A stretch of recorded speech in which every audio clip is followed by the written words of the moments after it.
आइए बच्चों, आज के इस वीडियो में हम maths class 7th chapter 1 integers, इसके अंतर्गत हम एक्सरसाइज 1.3 का हम क्वेश्चन नंबर 4 और क्वेश्चन नंबर 5 आज हम सॉल्व करेंगे। तो आइए देखते हैं क्वेश्चन नंबर 4।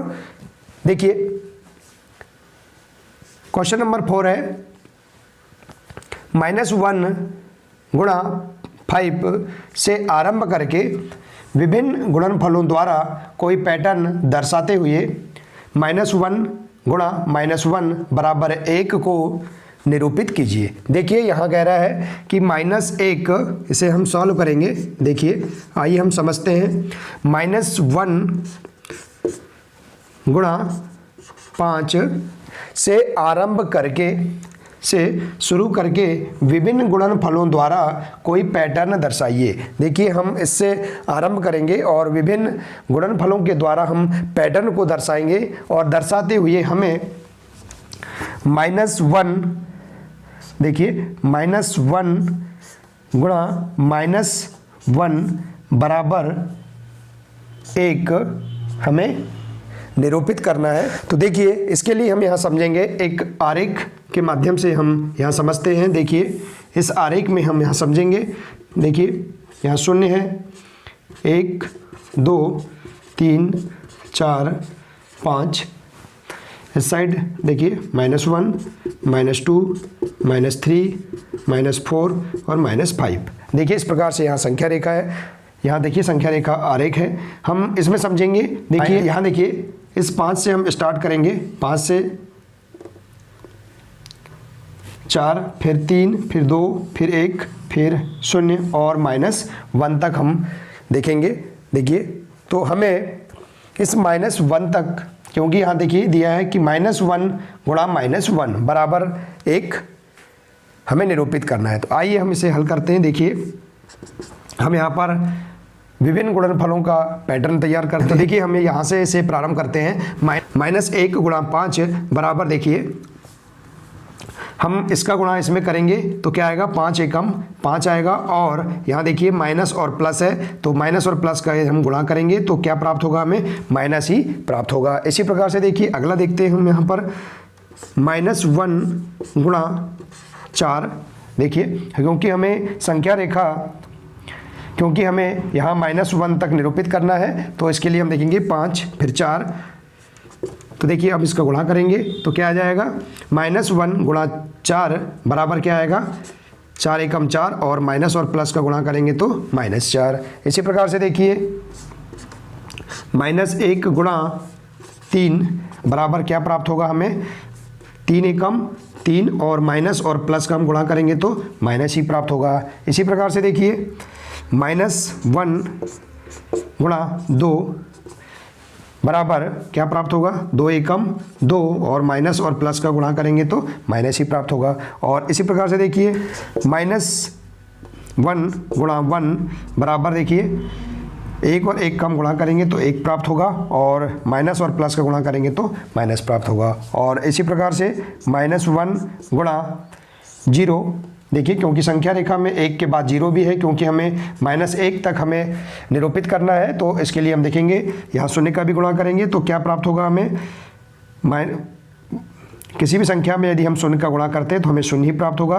तो 1 शून्यम 0 और तो यहाँ पर हमें 0 प्राप्त होगा। अब देखिए यहाँ पर -1 गुणा -1, जो कि यहाँ दिया है कि -1 गुणा -1 बराबर 1 को निरूपित कीजिए। तो देखिए हमें यहीं तक इसे निरूपित करना था, जिसके माध्यम से हम यहाँ पर विभिन्न गुणनफलों के पैटर्न हम यहाँ देख सकते हैं। तो देखिए -1 गुणा -1 बराबर क्या प्राप्त होगा, हमें 1 और 1 का गुणा करेंगे तो 1 प्राप्त होगा और माइनस और माइनस का यदि हम मल्टीप्लाई करते हैं, गुणा करते हैं तो हमें क्या प्राप्त होगा, धन 1 प्राप्त होगा। ठीक है, तो धन प्राप्त होगा तो हम यहाँ क्या लिखेंगे, धन 1 लिखेंगे। तो देखिए यहाँ पर इस प्रकार से हम -1 गुणा 5 से आरंभ करके विभिन्न गुणनफलों द्वारा पैटर्न हम इस प्रकार से तैयार कर सकते हैं, जो कि -1 गुणा -1 बराबर 1 को निरूपित करता है। तो देखिए इस प्रकार से यहाँ तक हम इस संख्या पैटर्न हम इस संख्या पैटर्न के आधार पर यहाँ समझ सकते हैं कि देखिए, यदि हम माइनस और प्लस का गुणा करते हैं तो हमें क्या प्राप्त होता है, माइनस ही प्राप्त होगा। इसी प्रकार से देखिए, माइनस और यदि हम माइनस का गुणा करते हैं तो हमें क्या प्राप्त होगा, प्लस प्राप्त होगा। ठीक है, तो हम इस पैटर्न के माध्यम से इस गुणधर्म को भी हम यहाँ पर समझ सकते हैं। देखिए, तो ठीक है बच्चों, इस प्रकार से आप इस प्रश्न को बहुत ही सरल तरीके से पूर्ण कर लेंगे। आइए इसी प्रकार से हम अगला क्वेश्चन देखते हैं, क्वेश्चन 5।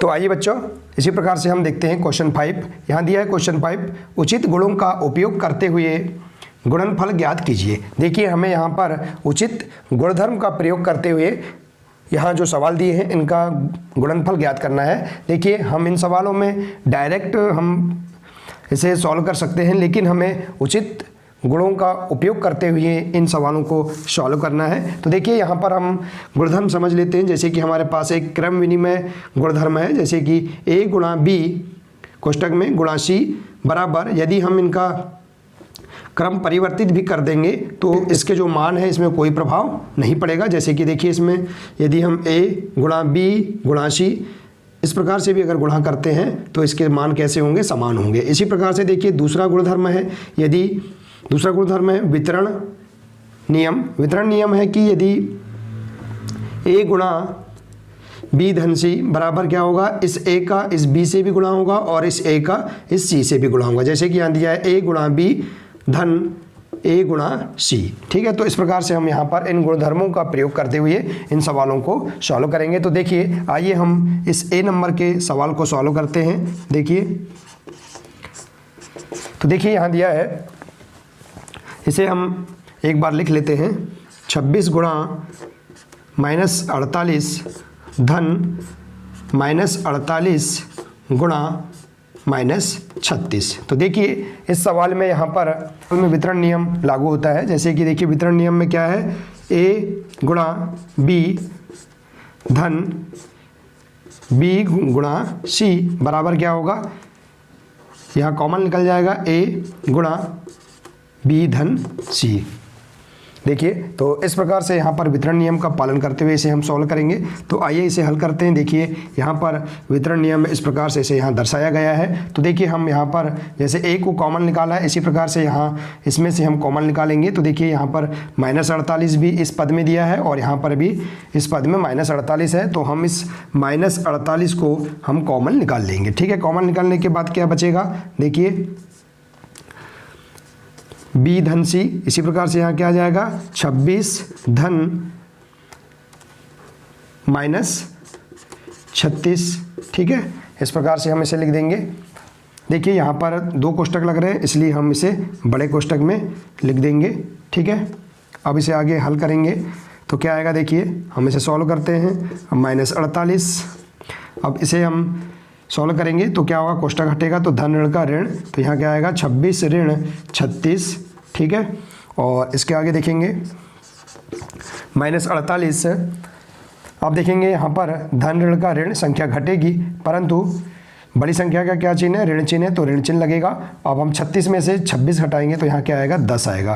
तो हमें क्या प्राप्त हुआ, -10 प्राप्त हुआ। ठीक है, अब देखिए, अब इसे हम यहाँ कोष्टक हटाएंगे तो क्या होगा, -48 गुणा, यहाँ देखिए गुणा का चिन्ह है, -10। ठीक है, अब हम गुणा करेंगे, माइनस गुणा करेंगे तो क्या होगा, प्लस होगा, और 48 गुणा 10 बराबर क्या प्राप्त होगा हमें, 480। तो इस प्रकार से हम यहाँ पर उचित गुणधर्म का प्रयोग करते हुए हम इसका आंसर प्राप्त कर सकते हैं। तो देखिए, इसका आंसर क्या होगा, यही इसका आंसर होगा। ठीक है, तो 480 इसका राइट आंसर है। आइए इसी प्रकार से हम अगला सवाल देखते हैं। अगला सवाल है, देखिए बी नंबर का, 8 गुणा 53 गुणा कोष्टक में -125। देखिए, अब हम इसे सॉल्व करेंगे।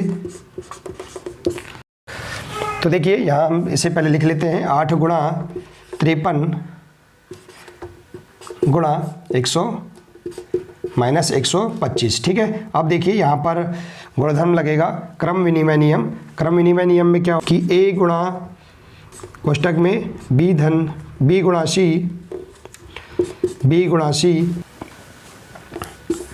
गुणा सी। इस प्रकार से भी हम इसे हल कर सकते हैं। देखिए यदि हम इसका क्रम बदल देंगे तो इसके मान में कोई परिवर्तन नहीं होगा। तो आइए हम इसे आगे हल करते हैं। देखिए अब हम इसे इस प्रकार से लिख सकते हैं, 53 गुणा इस 8 को हम यहाँ लिख देंगे तो क्या आएगा, 8 गुणा -125।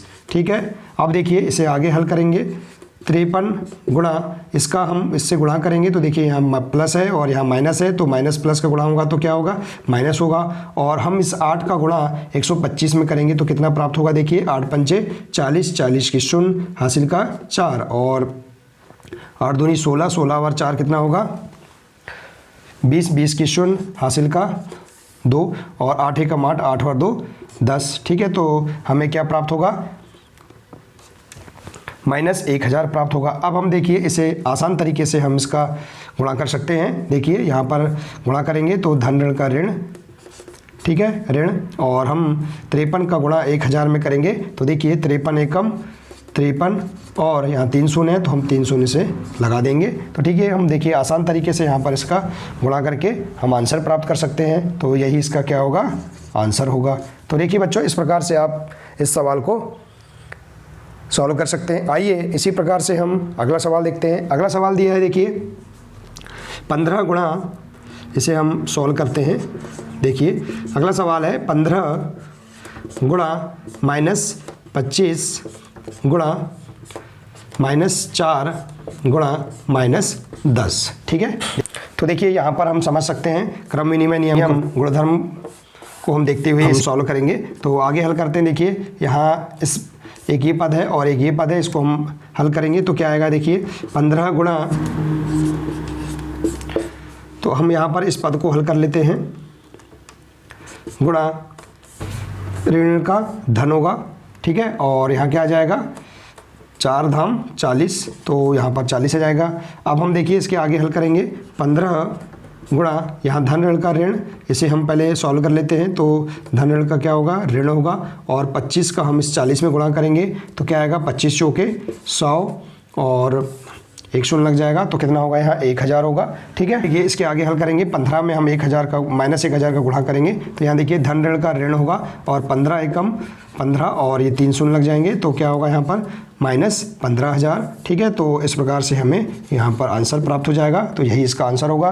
तो देखिए बच्चों, इस प्रकार से आप सरल तरीके से उचित गुणधर्मों का प्रयोग करते हुए इन सवालों को आप हल कर सकते हैं। आइए इसी प्रकार से हम नेक्स्ट सवाल देखते हैं।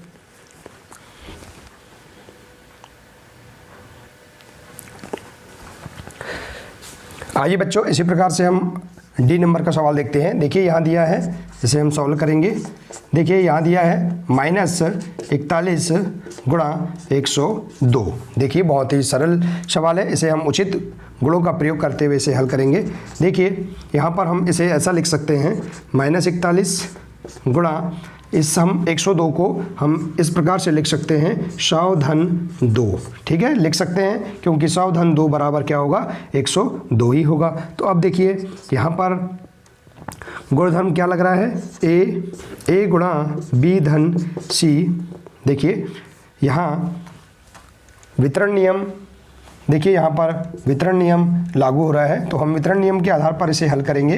तो इसे कैसे हल करेंगे, देखिए ये जो -41 है इसका गुणा इस 100 से भी होगा और इस -41 का गुणा 2 से भी होगा। तो आइए हम इसे सॉल्व करते हैं। तो -41 गुणा 100 धन -41 गुणा 2। ठीक है, इस प्रकार से हम इसे हल करेंगे। आइए फिर आगे देखते हैं। अब इसके आगे हल करेंगे, -41 का जब हम इसमें गुणा करेंगे तो क्या होगा, यहाँ पर -41 का इससे गुणा करेंगे तो क्या होगा, देखिए धन ऋण का ऋण और 41 एकम 41 और यहाँ 2 शून्य है तो 2 शून्य लगा देंगे। धन, देखिए यहाँ धन ऋण का ऋण होगा और 41 दूनी क्या होगा, 82 होगा। ठीक है, तो इस प्रकार से -82 आ जाएगा। अब हम इसे आगे हल करेंगे तो 4100, देखिए अब इसे कोष्ठक हटाएंगे तो धन ऋण का ऋण, यहाँ क्या आएगा, 82 आएगा। अब इसे आगे हम हल करेंगे। देखिए यहाँ पर यहाँ ऋण है और यहाँ भी ऋण है, ऋण का क्या होगा, धन होगा, संख्या क्या होगी, जुड़ेगी, परंतु बड़ी संख्या का जो चिन्ह है वही चिन्ह लगेगा। तो यहाँ आएगा ऋण चिन्ह, क्योंकि बड़ी संख्या 4100 है, इसके सामने ऋण चिन्ह है तो यहाँ माइनस चिन्ह लगेगा, ठीक है, ऋण चिन्ह लगेगा। अब हम 4100 में 82 को जोड़ेंगे तो कितना प्राप्त होगा, 4182 प्राप्त होगा। तो हमें आंसर क्या प्राप्त हो गया है, माइनस 4182, ये आंसर प्राप्त हो चुका है। तो देखिए इस प्रकार से हम इस सवाल को हल कर सकते हैं। आइए इसी प्रकार से हम अगला सवाल देखते हैं। देखिए अगला सवाल दिया है, हम इसे सॉल्व करेंगे।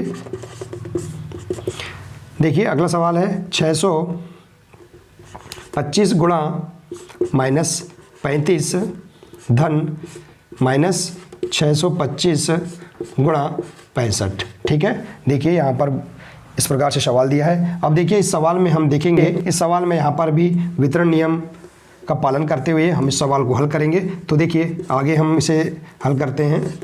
625, देखिए यहाँ पर, यहाँ धन 625 है और यहाँ पर क्या है, -625 है। तो हम यहाँ देखिए इस एक कोष्टक में दिया है -625, तो हम यदि कोष्टक हटाएंगे तो यहाँ क्या होगा, माइनस और प्लस ये इनसे गुणा होगा। तो हम इसे आगे हल करेंगे। देखिए तो 625 गुणा -35, अब हम इसका कोष्टक हटाएंगे तो धन ऋण का क्या होगा, ऋण होगा, 625 गुणा 65, ठीक है। देखिए अब बहुत सरल तरीके से हम इसे हल कर सकते हैं। यहाँ पर भी 625 है और यहाँ भी 625 है, तो हम वितरण नियम के आधार पर हम इसे कॉमन ले लेंगे। तो क्या आएगा यहाँ पर, 625, ठीक है। अब क्या बचेगा, हम इसे बड़े कोष्टक में ले लेते हैं, -35 ऋण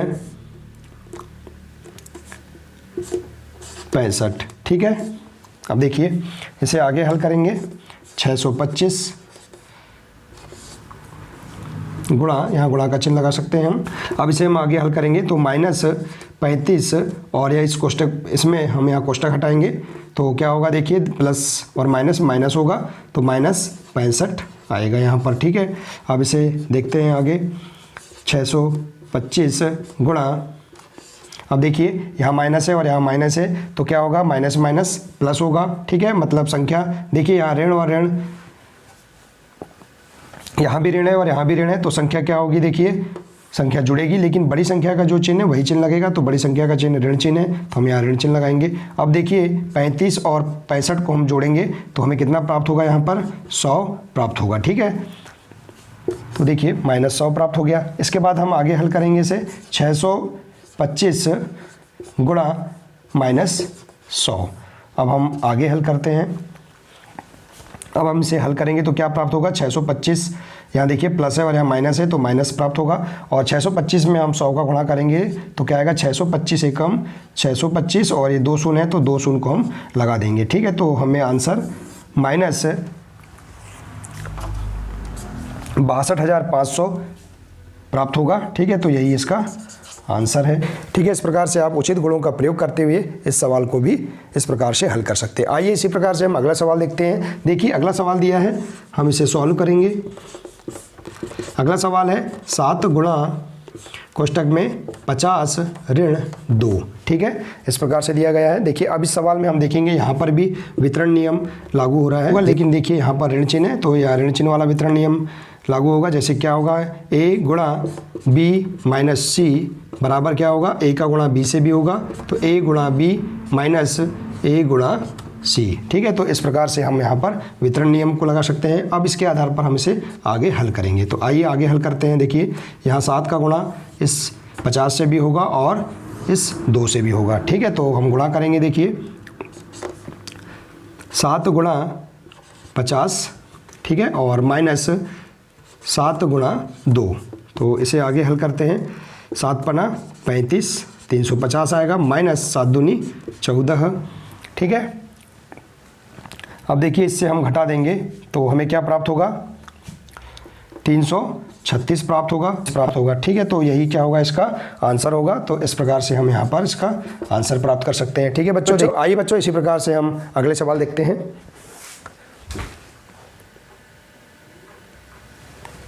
देखिए यहाँ अगला सवाल दिया है -17 गुणा -29। आइए हम इसे सॉल्व करेंगे। देखिए यहाँ दिया है -17 गुणा -29। देखिए बहुत ही सरल सवाल है, इसे हम उचित गुणों का प्रयोग करते हुए इसे सॉल्व करेंगे। देखिए यहाँ पर हम कोष्टक में दिया है -17 और इस कोष्टक में दिया है माइनस, कोष्टक को हटाएंगे तो क्या होगा, देखिए कोष्टक को हटाएंगे तो माइनस और माइनस क्या होगा, प्लस हो जाएगा। तो यहाँ क्या होगा, 17 गुणा 29 होगा। ठीक है, अब हम इसे आगे हल करते हैं। यहाँ देखिए हम इसे डायरेक्ट हल नहीं कर सकते क्योंकि हमें उचित गुणों का प्रयोग करते हुए इसे हल करना है। तो हम इसे इस प्रकार से लिख सकते हैं, 17 गुणा 29 को हम लिख सकते हैं 30 - 1। ठीक है, इस प्रकार से लिख सकते हैं हम। अब देखिए यहाँ पर कौन सा नियम लागू हो रहा है, यहाँ पर वितरण नियम। देखिए यहाँ पर वितरण नियम लागू हो रहा है, इस 17 का इससे भी गुणा होगा और इस 17 का इससे भी गुणा होगा। तो देखिए वितरण नियम के आधार पर हम इसका गुणा करते हैं तो क्या होगा, देखिए 17 गुणा 30 माइनस 17 गुणा 1। ठीक है, तो अब इसे आगे हल करते हैं। 17 तिया 51 और 1 शून्य लग जाएगा। ठीक है, 17 में 30 का गुणा करेंगे तो 510 प्राप्त होगा, माइनस 17 एकम 17। अब इसे आगे अब देखते हैं इसके आगे। 510 में से हम 17 को घटा देंगे तो कितना प्राप्त होगा, देखिए 510 में से हम 17 घटाएंगे तो घटाएंगे, देखिए शून्य में से 7 नहीं घटेगा, उधार लाएंगे। 10 में से 7 गया 3 और यहाँ कितना बचा, शून्य बचा। और शून्य से 1 नहीं घटेगा, 1 उधार लाएंगे। ठीक है, 10 में से 1 गया, कितना बचा 9 और यहाँ पर कितना बचा 4। तो 493। तो यही क्या होगा, इसका आंसर होगा। ठीक है, तो इस प्रकार से हम बहुत सरल तरीके से इस सवाल को भी हम आसानी से हल कर सकते हैं। ठीक है, आइए इसी प्रकार से हम अगला सवाल देखते हैं। अगला सवाल दिया है, देखिए अगला सवाल है -57 गुणा -19 धन 57। बहुत ही सरल सवाल है, इसे हम उचित गुणों का प्रयोग करते हुए हल करेंगे। देखिए यहाँ पर दिया है -57 गुणा -19 धन 57। देखिए तो देखिए इसे हम यहाँ समझते हैं कि यहाँ पर -57 दिया है और यहाँ देखिए 57 दिया है। तो अब हम यहाँ पर इसे हल करने के लिए इसे इस प्रकार से हल कर सकते हैं। देखिए हम यहाँ कोष्टक अगर हटाते हैं तो माइनस और माइनस क्या हो जाएगा, प्लस हो जाएगा। तो यहाँ क्या होगा, 57 गुणा 19। ठीक है, और यहाँ हम इसे इस प्रकार से लिख सकते हैं 57 गुणा 1। अगर 57 गुणा हम 1 लिखते हैं तो हमें 57 ही प्राप्त होगा। तो अब इसके बाद देखिए यहाँ पर वितरण नियम के आधार पर यहाँ भी 57 है और यहाँ भी 57 है, तो इसे हम कॉमन ले लेंगे, उभयनिष्ठ निकाल लेंगे। तो अब हमारे पास क्या बचेगा, 19 धन, यहाँ क्या बचा है 1, 19 धन 1। ठीक है, अब देखेंगे यहाँ 57 है गुणा 19 धन 1 कितना होगा, 20 होगा। ठीक है, अब हम इसका गुणा कर देंगे। 57 में हम 20 का गुणा करेंगे तो हमें कितना प्राप्त होगा, देखिए 57 शून्यम शून्य और 57 दूनी 114। तो यहाँ पर लिख देंगे हम 114। ठीक है, तो हमारे पास आंसर क्या प्राप्त हो जाएगा, 1140। तो यही क्या होगा, इसका आंसर होगा। ठीक है बच्चों, तो देखिए इस प्रकार से हम यहाँ पर उचित गुणों का प्रयोग करते हुए इस सवाल को भी आसानी से हम हल कर सकते हैं। तो बहुत ही सरल सवाल है। तो बच्चों इस प्रकार से हमने इस वीडियो के माध्यम से क्लास 7th मैथ्स इंटीजर्स इसके अंतर्गत एक्सरसाइज 1.3 इसके क्वेश्चन नंबर 4 और क्वेश्चन नंबर 5 के सभी सवालों को हमने बहुत ही आसान तरीके से हल किया। तो बच्चों आशा है कि आपको ये सभी सवाल समझ में आ गए होंगे। बच्चों आज के लिए सिर्फ इतना ही है। तो बच्चों आप इसी प्रकार के और भी अन्य वीडियो पाना चाहते हैं तो हमारे इस चैनल को सब्सक्राइब अवश्य कर लें और सब्सक्राइब करने के साथ साथ बेल आइकन को प्रेस जरूर कर लें ताकि इसी प्रकार के सभी वीडियो आप तक सबसे पहले